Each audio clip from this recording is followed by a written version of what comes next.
How are we doing today, folks? It's Outlaw. Today we're going to go ahead and talk about the game Raid Shadow Legends. This game can be found on the Plarium Play app on your phone. It can be found in the Android store or the Apple store, whichever you prefer.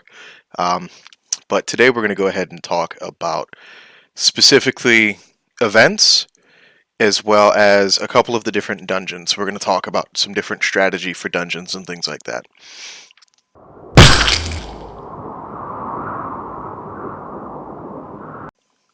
So, when we're talking about events, we're going to talk about some of the basic events right now. I figure right now is a really good time because we actually have five of the big and major events popping up on screen right now, even though the two of them aren't active currently. We have the Artifact Enhancement event and the Dungeon Divers, which, for the most part, generally tend to populate around the same time. Artifact Enhancement, it's pretty self explanatory, right? You have artifacts, make those artifacts better. As you make the artifacts better, you get different milestone awards, things like that. Cool things that'll help you out. So your first one is a nice little bit of silver. This is going to help you out.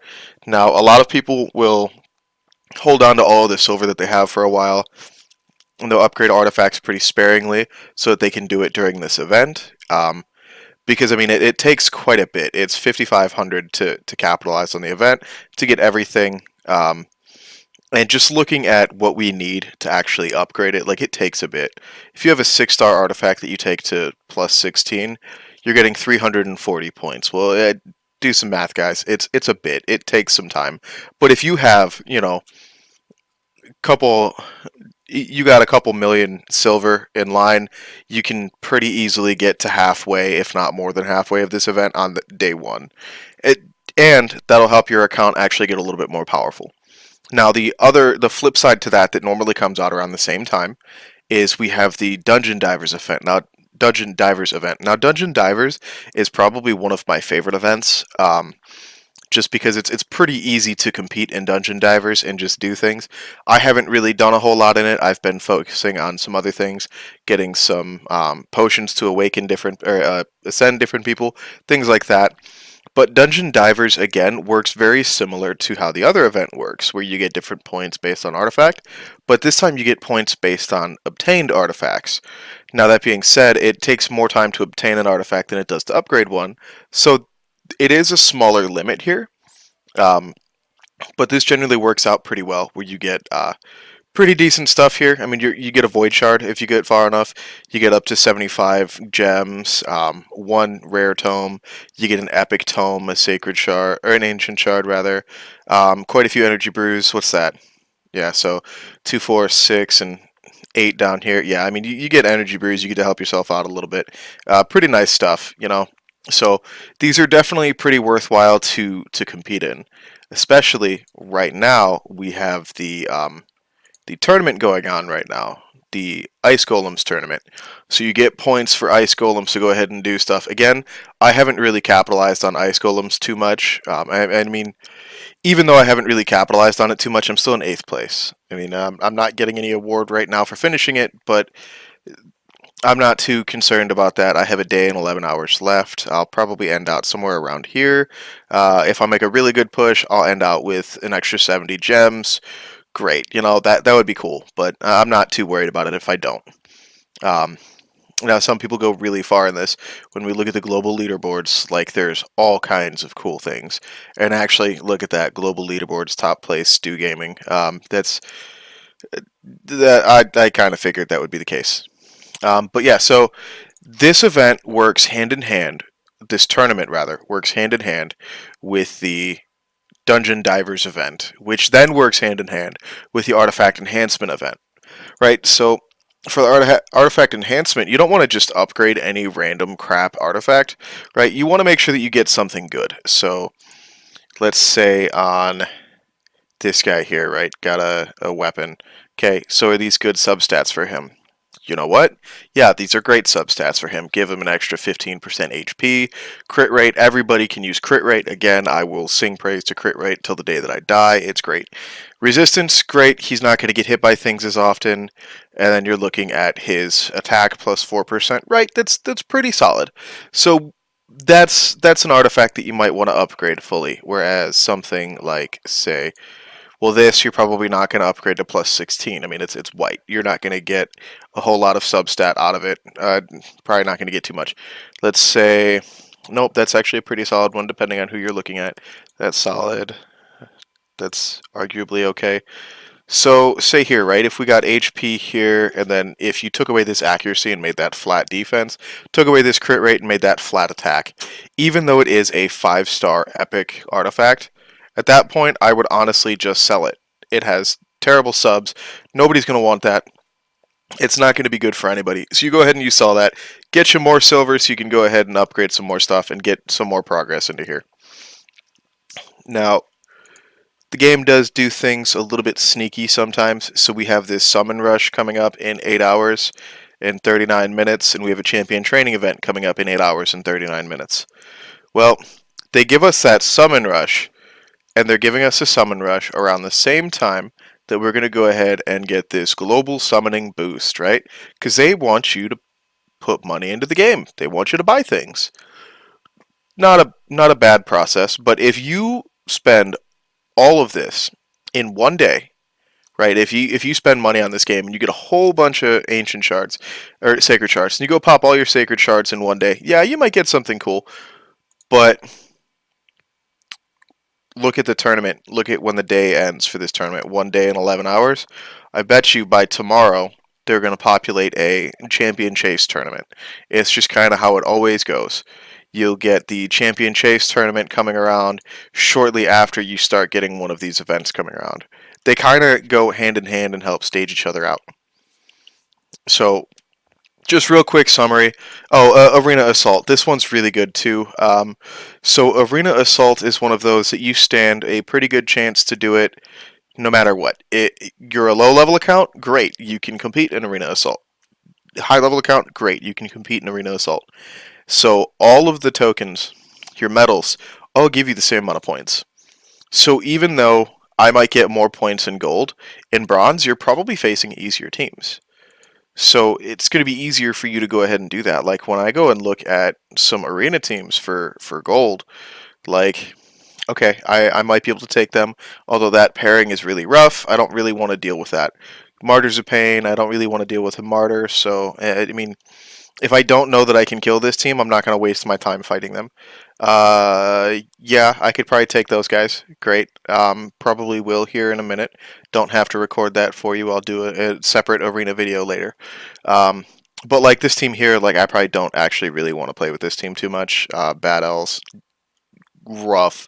So is Harvest Jack. Having Harvest Jack and Bad L together is something I don't really want to deal with just with the way that I have my arena team set up. I don't really want to deal with them. But looking at the tokens that I'm going to. All right, so when we look at the different tokens, right? So bronze, all the way up until bronze 3, you're getting one token per, one medal per. And then you start getting 2, right? And then it ends at 2 in bronze 4. But then like if you're in bronze 4, don't push from bronze 4 to silver 1 because then you drop down one token. It's just not worth it. Whereas then if you're in silver, right, silver goes 1, 2, 2, 3, right? If you're in silver 3, don't push into gold. Or if you're in silver 4, don't push into gold. Sit in silver 3 for a little bit and get your 3 tokens, right? And then again, we're looking at gold is 2, 2, 3, and 4, and then platinum is 5. And let's be honest, if you're platinum and you're watching my videos, you're probably watching my videos to laugh at me, which, you know what, good on you. Have your fun, have your giggles, that's cool, that's fine. I'm a free-to-play account, and I get where I get, so I'm not really too worried about the big dogs and the whales laughing at me too much. That doesn't really bother me. I don't really care. But moving up from one tier to the next, you're not really going to capitalize on how much you can get. If you stay in that silver 4 instead of going into gold 1, like you have to be in gold 3 before you get the same as you would get in silver 4. I'm actually looking at trying to drop down, but I don't want to just fight teams that I'm going to lose. I'm just waiting for them to kill my defense, which is why I actually set a little bit of a weaker defense here. I put in Altan, Skullcrusher, Apothecary. Like, I could have a much more powerful defense here, but I don't. Um, so, gonna try to capitalize on that. Now, without further ado, we've talked about the events, right? And we talked about arena because right now we have an arena event. So we talked very briefly about that. Let's go ahead and talk more about the dungeons. Um, one of my friends and fellow content creators in the group that I'm a part of, Reflex, he actually gave me a really good piece of advice. He said, "Look, so I think that you're hitting your target audience, right? The newer players or players maybe in that intermediate phase. But if you're trying to hit newer players, you were talking about in one event, you were or in one of your videos, you were talking about Spider's Den, but you didn't explain what Spider's Den was or what it does, anything like that. So I realized that I actually have to kind of face that now. So there are currently 10 different dungeons, right? You have your keeps, right? So you've got Arcane. Everybody will need Arcane essences, and you've got Void Keep, Force Keep, Magic Keep, and Spirit Keep. That gives all of the things necessary for Ascension. So when we look at all this here, right, and what we can get here, that's going to help us out with our Ascension. Now, it's important to ascend people, very briefly. It is important to ascend people because when you ascend somebody, they get a higher skill or they get something gets a little bit more powerful on them. So ascension is going to be really important. Actually, it'll be easier to look here. So when looking at skills, so his surging strength increases on the relic keeper. He, instead of getting a 25% chance increase attack, gets a 50% increase attack, right? And that's really powerful on relic keeper. Some other people, Aina, so Overmaster, she originally just attacks one enemy before attacking, has an 80% chance of placing a 60% decreased defense debuff for 3 turns. Now, when you ascend her, it heals this champion by 10% of the damage inflicted. Now, with that also, ascending somebody is also really important because, you know what, let's go ahead and ascend him. Increases basic skills, right? Basic stats. So when I ascend him real quick, we're looking at he gets a nice HP increase. What's that? Like almost 400 HP? 300 and yeah, 300 something. Great. He gets an attack increase. Okay, he's not an attack type. And then he gets a defense increase. So great. That's good. Now, why that's important is because when we look at our artifacts and we get percentages of artifacts or percentages in the artifact.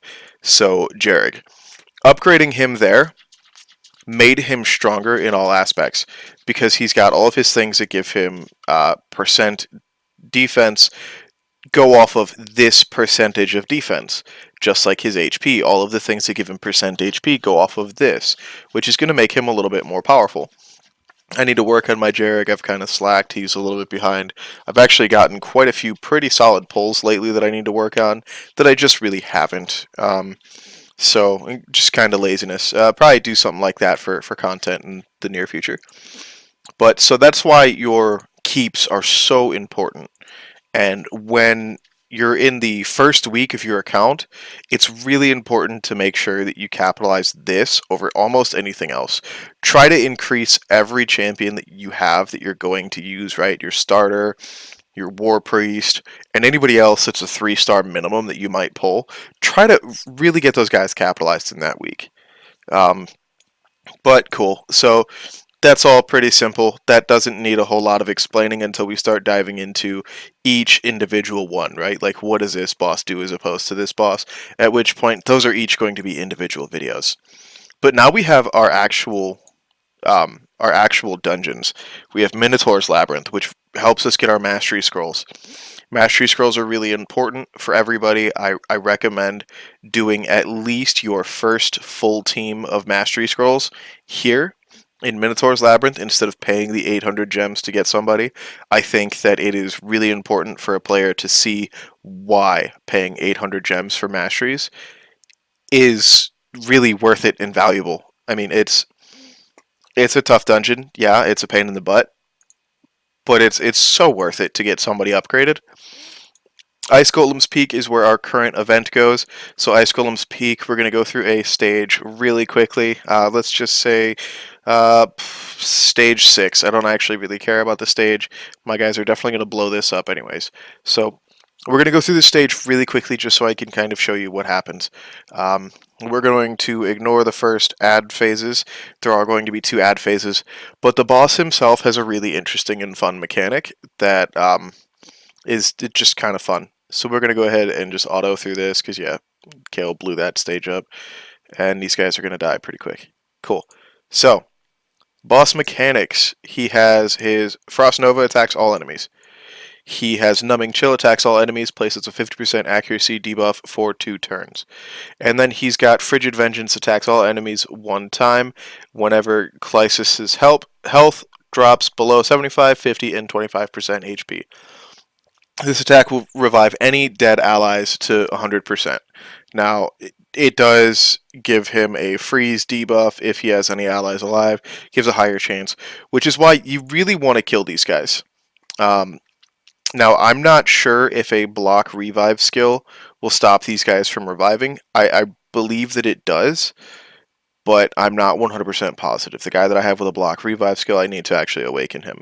So we're just going to go ahead and hit him and see Frigid Vengeance. So my team just really makes really short work of this stage, so I'm not really going to be able to show you too much. Just really quickly, that's your big mechanic there, is that revive. You want to be able to deal with that revive. Make sure that you kill the ads, things like that. He actually does go pretty slowly, so it doesn't really matter too much. You can pretty easily just kill the ads. Now, again, we're going to show you dragons. Before I show you dragons, showing you ice golems and why it's important. Ice golems is where we get higher artifacts for life, offense, defense, critical rating, resistance, retaliation, reflex, cursed, and taunting. Um, Reflex, Cursed, those are artifacts that I don't believe that I covered in the original video because I didn't have any currently. And this game works really interesting in the fact that it will not show you artifacts, or it won't show you the type of a set if you don't already have the set available. Um, so yeah, Dragon's Lair, we're going to get accuracy, speed, lifesteal, destroy, toxic, frost, daze, avenging, and stalwart. Um, so pretty interesting and cool sets here. We actually want to go to a little bit of a harder stage here. Nothing too crazy, just something that I can really kind of show you what's going down here. So just enough that I can show you what's going to happen. I will go ahead and auto through the minion waves because, again, these minion waves don't really mean anything. We're not too worried about them. We just kind of want to get to the meat of the actual dungeon and what's going down with the boss. So, real quick, just going to kill these guys. Um, they don't really mean too much. I think I put Aina in here to see how she functions with her ability. But alrighty, cool. So we're getting to the dragon now. So really quickly, before I let them keep beating up on the dragon, his primary ability, Swipe, attacks all enemies, places a 50% decreased attack debuff for 2 turns. He then has Wall of Fire, attacks all enemies, places a 5% poison debuffs for 3 turns, and a 25% weaken debuff for 2 turns.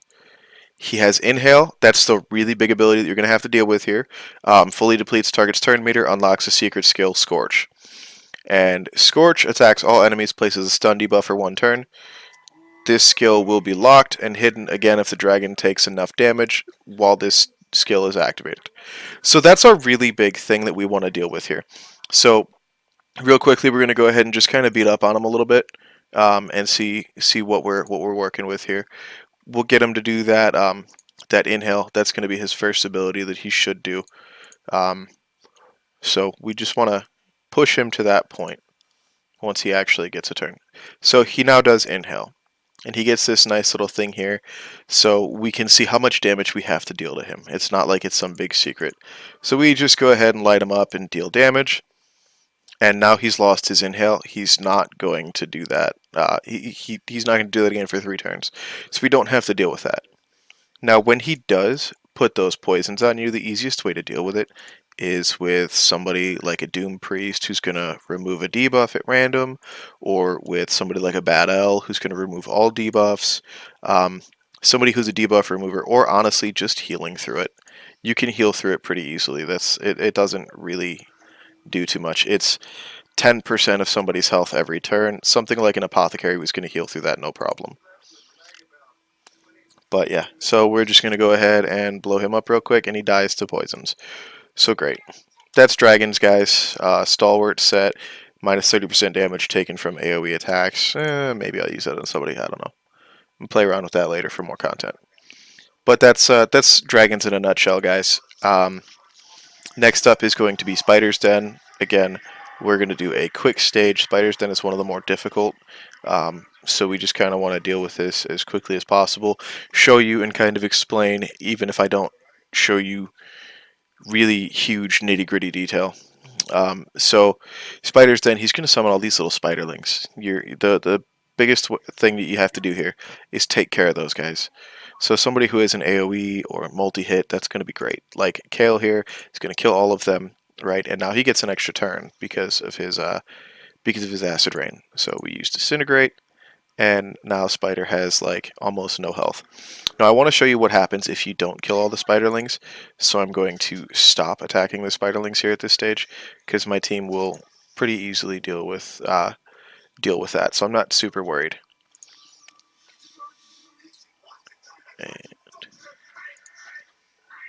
just to waste that turn. So the spider will heal for any amount of spiders that are alive, and he summons 2 spiders on everybody's turn. So that's kind of the big thing, right? Is you want to take care of the spiders. If you're at an early part in the game and you have a lot of single target damage and you can blow somebody up, then maybe your strategy is going to be just kill him, right? Maybe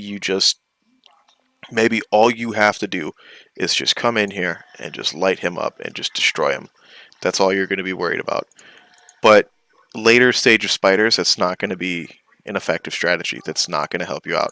You're going to have to deal with these other spiderlings. Spider can be a really drawn out and long fight if you don't deal with these spiderlings or if you don't manipulate his turn meter. He's one of the few bosses that can have his turn meter manipulated, which is why I have Coldheart on that team. She can remove his entire turn meter. It's great. I need to 6-star my Coldheart so she can do other things. Now, speaking of Coldheart, also why Spider is really important. It's the only place where you can get rings, amulets, and banners, other than a couple of random places every once in a while. So that's why Spider is really important. It's the only place that you can get those. So now you're going to want to look into the Fire Knight's Castle. Fire Knight's Castle has the Fury set, Curing, Immunity, Shield, Crit Damage, Frenzy, Regeneration, Stun, and Savage. It is the only place in the game to get this crit damage set, which is pretty widely used and really amazing. So we're going to show you, I think stage 7 looks too quick. We're going to do stage 8 of Fire Knights here really quickly with the team that I normally always do, so I can kind of show you what you want to do here. And the big tactic here. So again, we saw that Coldheart on my team here. So Coldheart's here for a couple of reasons. If you notice, everybody on my team either hits multiple times each, or I have Skull Crusher, who gives that ally protect debuff and everything else. Now I want Skull Crusher to be able to use that, so I'm actually gonna go on to manual here. So Fire Knight, big old pain in the butt here. One of the most difficult bosses in the game. He puts his shield up. Now that shield went for 10, and every time I hit him it drops down 1. He takes reduced damage when he's got the shield, and then when he gets his turn again, he's going to go ahead and if he's got any shield left, he's going to heal based on how much shield he has left. But his primary attacks, he attacks all enemy, decreases enemy max HP by 15% of the damage dealt. So you don't want to draw this fight out. You want to kill him. He then has Dazzling Flames, attacks all enemies, places 30% decreased speed debuff for 3 turns. That's pretty big considering the fact that you want to capitalize on being able to hit him as quickly as you can. Then he's got his Cloak of Fire, starts the battle with a Divine Shield. While active, the shield reduces the damage Fyro receives by 80% and prevents Fyro from receiving any debuffs or being affected by other skills effects. This shield cannot be removed by skills that remove debuffs. Each hit Fyro takes decreases the strength of the shield. The shield will be broken when hit enough times. The shield regenerates every turn. If he starts the turn with the shield active, he will attack all enemies 1 time. This attack will decrease each enemy's max HP. Also heals Fyro at the start of every turn. The value of the heal and the damage dealt increase according to the strength of the shield at the time of the attack. So we don't want to deal with that. That's a whole pain in the butt. So what we're going to do here is we are going to place Stonewall on everybody. So ally protect as well as gives multiple hits. So Gallic's going to use his, you know what, I actually want him to hit so you can see what it looks like. So Gallic hits him twice. Great. Um, we're going to, that's 4 hits and then he'll take a turn.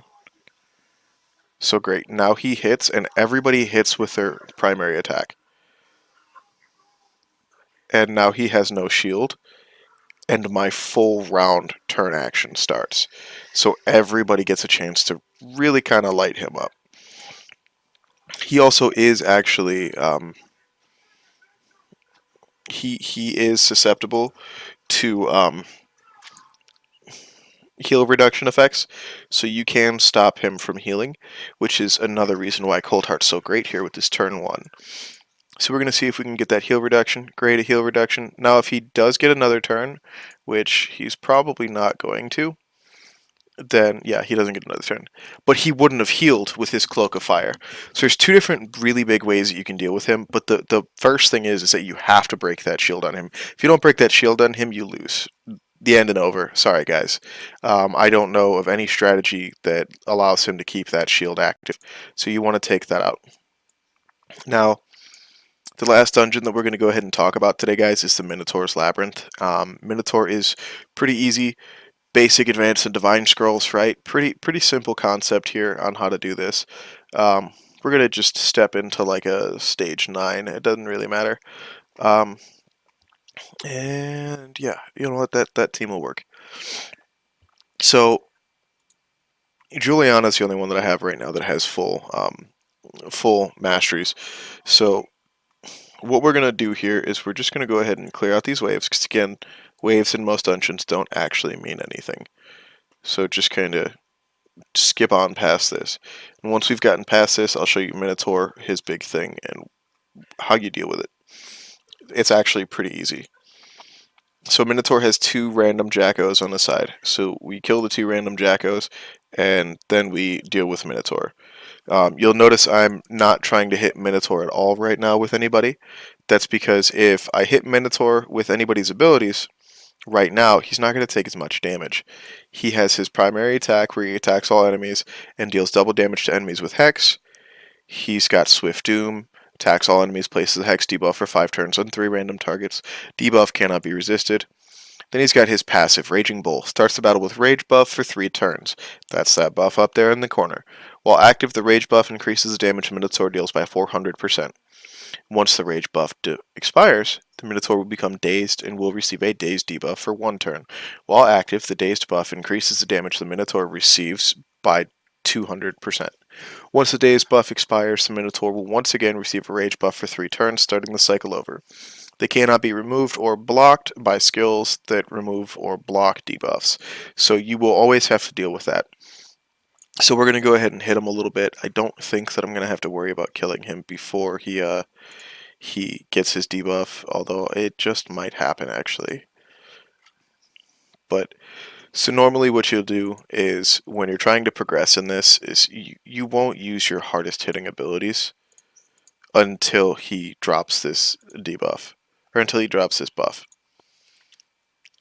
So yeah, let's see what happens here. Yeah, he's gonna die before he gets that debuff, so I'm not gonna pull any more punches here. We're just gonna kill him. But again, that's it. Minotaur is pretty easy. It's not very difficult. Just higher stages take longer, and that didn't give me almost anything worth the energy. But higher stages take longer. I mean, looking at my highest stage of Minotaur completed, my fastest timing was 11 minutes and 32 seconds. It takes a little while, but these are all really important.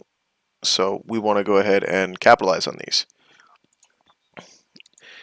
And yeah, that gives us the different artifacts. That shows us where we can get those different artifacts, which now that I have a couple more of them, we can look at some of that. So the cursed set has a 50% chance to place a 50% reduced heal reduction, which is nice. Regeneration we saw, stalwart we've seen, taunting we've seen. Yeah. Um, that's really it, guys. The your dungeons are going to be really important to compete in. Um, Tournaments can be important to compete in, but just remember, guys, like if the tournament itself isn't going to give you a whole lot of power for competing in it anyways, it just might not be worth your time. Like to me right now, I don't have a huge need for ice golems. Yes, ice golems will always be important. No, I'm not telling you to just ignore ice golems, but ice golems right now is not going to be what's going to increase my power the most. What's going to increase my power the most is getting a couple of these champions like my Juliana more upgraded. Once Juliana's more upgraded, she gets that Fires of Purgation upgraded again, and then she's going to deal more damage where I use her. Um, Getting my Doom Priest to 6-star, that's going to be really important for me. But Ice Golems just isn't. Like, these people have the artifacts that I want them equipped with for right now. And, I mean, once they get more powerful, once they get to 6-star and more upgraded, and they're dealing more damage anyways, then I can progress further into those dungeons, and it'll be more worth it for me to do those. But this is really quickly just a brief overview of the events, how to really kind of capitalize on them. Like, we're going to be getting a Summoning Rush soon and Champion Training Event. If you're going to make a 6-star, guys, Champion Training Event is the time to do it. Um, Likewise, if you've got a whole bunch of scrolls that you want to pop, or shards that you want to pop, Summoning Rush is the time to do it, guys. But yeah, um, this has been all we really need to go into detail with today, guys. I hope that this helped you guys out. I hope that you guys liked it. Again, pretty brief descriptions of each one of the major dungeons, which I will be tackling those dungeons in higher detail later. So look forward to those videos, guys. As always, like, comment, subscribe, tell me what you guys thought, tell me what you guys want to see. We'll see you guys next time, guys. Have a good one.